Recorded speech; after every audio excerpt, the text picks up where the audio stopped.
Dan Dickow, Scorebook Live, Washington, in the next installment of High School Legends. This time, Spokane native from Meade High School, class of 2003, Adam Morrison. Adam, you mentioned locker rooms and relationships. Unfortunately, there's been a lot of attention on one of your former teammates due to the tragic news with Kobe Bryant in the helicopter crash a few weeks back. I know you got to know Kobe. You were friends. You competed against him in practice. You had each other's backs as teammates. What stands out about Kobe Bryant, the player, and then Kobe Bryant, the person? Well, the player was everything that everybody has talked about. His mentality was completely true. I've seen him numerous times when he was, he'd have a game and then we'd have back-to-backs, and I would come in and shoot at 8 o'clock. It's still early, but it's not crazy. And he'd be getting done with a workout. He'd be in the gym at like 5:30, get home at 2 o'clock, be in the gym at 5:30. He was one of those guys, the special few that we all wish we could bottle, but he had endless energy. And he had almost a psychotic drive to be successful. And, at first it rubbed people the wrong way, but he was just trying to win games. And if you're a competitor at any level, you want people in the foxhole with you that are like that, and that's what he was. I always tell people, too, he was a self-made player. A lot of people assume when you get to the NBA, and you've played with guys that,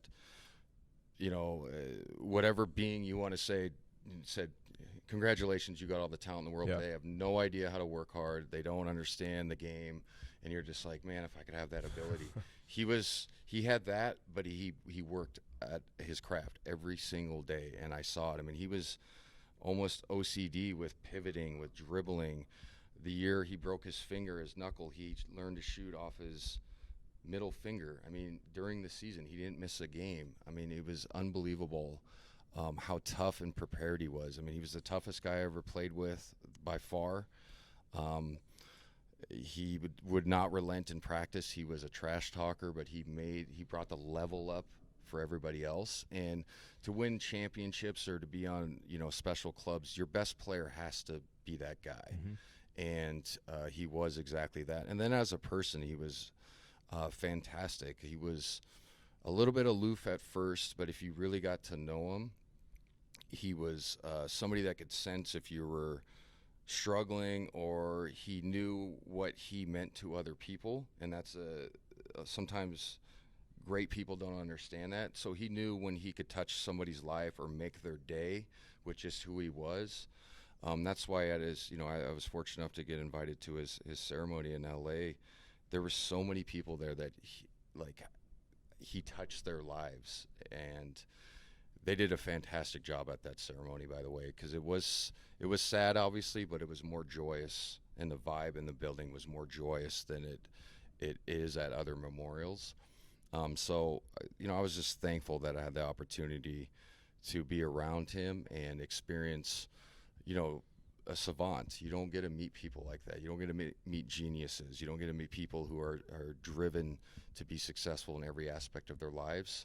And I'm just lucky I was around that. I mean, honestly, I stayed in contact with him even after I was done playing. I was lucky enough to be at a 60-point game. He was cool as heck to me then, too. He was just a good dude, man. He really was.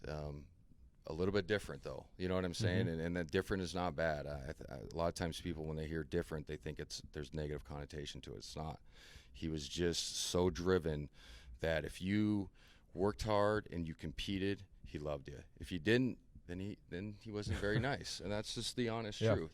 And so, no matter, I was the last guy on the bench. He treated me with full respect because I played hard in practice every day, and I showed up to work. And I tried to challenge people. Had no problem with me. You know what I mean? If you're lazy, then he'd have a problem with you. So, like I said, I was just really fortunate to be around somebody like that. The only, savants and geniuses don't come around very often. So I'm thankful for the time I had with him. Well, Adam, we appreciate your time sharing some of your experiences as a youth basketball player, as a high school, college, and pro. We really appreciate the support of Scorebook Live, and hopefully we'll do this again sometime. Yeah, absolutely, man. I appreciate it. All right. Thank you.